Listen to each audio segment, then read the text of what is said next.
3 күн күндүк жол. 3 күн күндүк дегенде бул 24 саат деп түшүнүп калат адам.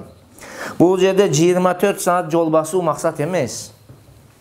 Түшүндүңүзбү? Кыштын эң кыска күнүндө, эсиңизге кагыла. Кыштын эң кыска күнү кайсыл күн? 21 Не? 15 декабр. Декабр. Мына ошол күндөрдө таксырым.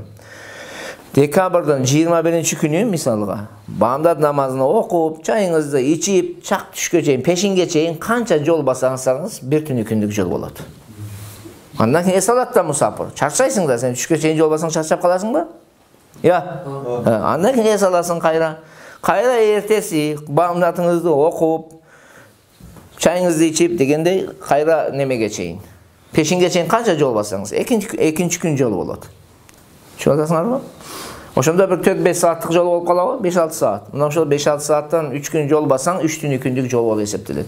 Мына 3 түнү күн десе, адамдар 24 сааттан 3 түнү күн деп ойлоп калат. Андай эмес.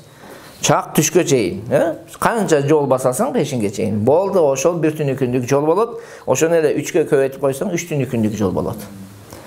Сиз ошончо аралык. Эми божомол менен алганда эгерде сиз орточо басуу менен да мындай чуркашта эмес, анан акырында басуу эмес. Средний орточо басуу менен бир күндө айталы 40 км жол баса алсаңыз, 3 күндө канча болуп калат?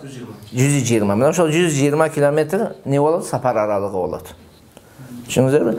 Бирок биздин доордо азыр биздин муфтият бизге жаңы фатвасы боюнча 120 км деп белгилеген.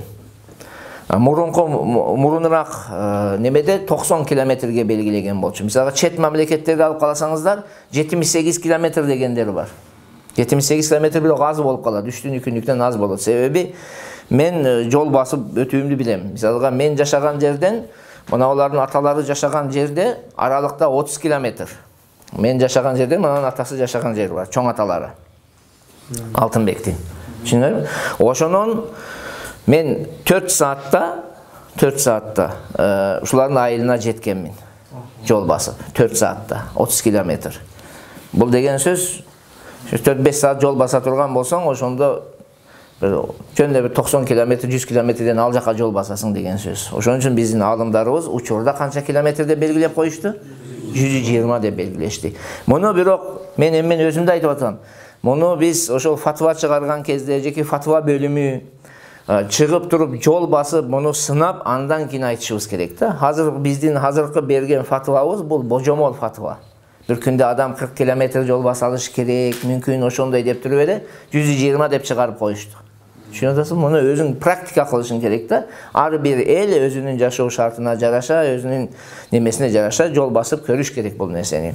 Кудай буйрса, быйыл мына өзүбүз жол басып көрөлү, достор. Түшүнүңүздөрбү? Ошол 21 декабр болгондо бириңиздер телефонго жазып коюңуздар. 21 декабр биз не кылышыбыз керек? Жол басышыбыз керек деген неме заметкага коюп коюңуздар. Ошол күнү эртең менен турабыз, автылыкты кылып туруп жол басабыз. Кана канча мына магистралга чыгып алып эле кеттик. Тиякты көздөй. Түшүнүңүздөрбү? Түп-түз жол, туурабы? Эч проблема жок. Жол басып кеттик, канча километр болот? 3кө көбөйтүп коебуз, болот сапар аралыгы. Аны биз километрди бирөөдөн сурауган эмеспиз, муктаж эмеспиз. Биздин муктаждык эмне, биз китепте эмне деген ошону аткарышыбыз керек.